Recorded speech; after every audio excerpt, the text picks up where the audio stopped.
যুবকের সেজদা আল্লাহর আরশ কাঁপা ওঠে।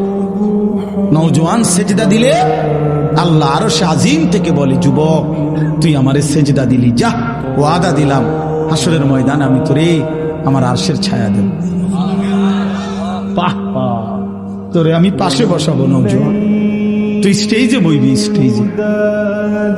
স্টেজে বসবি, বাকিরা তাকায় দেখবে বাপরে আমগো এলাকার হেতে দি বাদশাহ।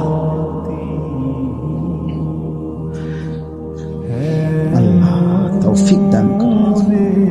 চলেন এই আয়াতগুলোর তর্জমা বলি, শুধু তর্জমা। আল্লাহ তাআলা বলেন, কাল্লা ইদা দুক্কাতিল আরদু দাক্কান দাক্কা। বান্দা শুনো, যত লাফালাফি ফালাফালি করো মনে রাখো তুমিও একদিন থাকবা না, পৃথিবীও একদিন থাকবে না।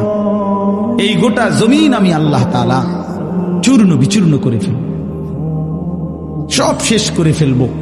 আসমান জমিন চন্দ্র সূর্য সব শেষ করে ফেলব। হাসরের মাঠ কায়েম হবে। ওয়া রাব্বুক, আর তোমার রব, সমস্ত মানুষ দাঁড়িয়ে থাকবে হাসরের মাঠে। তোমার রব আল্লাহ হাসরের মাঠে আগমন করবেন। ওয়াল মালাকু সাফফান সাফফা, কোটি কোটি ফেরেশতা হাসরের ময়দানে সারিবদ্ধভাবে দাঁড়াবে। 18 বছরের ছেলেটা, এটা একটা হলো এটিএম বুথ। ফোলাগা আসলে হলো মূলত একটা এটিএম বুথ, যেটা টিপ দিলে টিয়া বাইরে।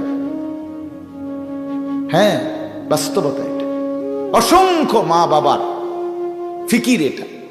ছেলেটা উপযুক্ত হয়েছে, এখন জিজ্ঞাসা করতেছে হয় বিদেশ যান, নাহলে দেশে থাকো, কামাই কর, টাকা দরকার। তোমার নামাজ, তোমার ইমান, তোমার আমল, তোমার আখেরাত, তোমার চেহারা, তোমার সুরত, চাল চলন, এটা আমার দেখার বিষয়।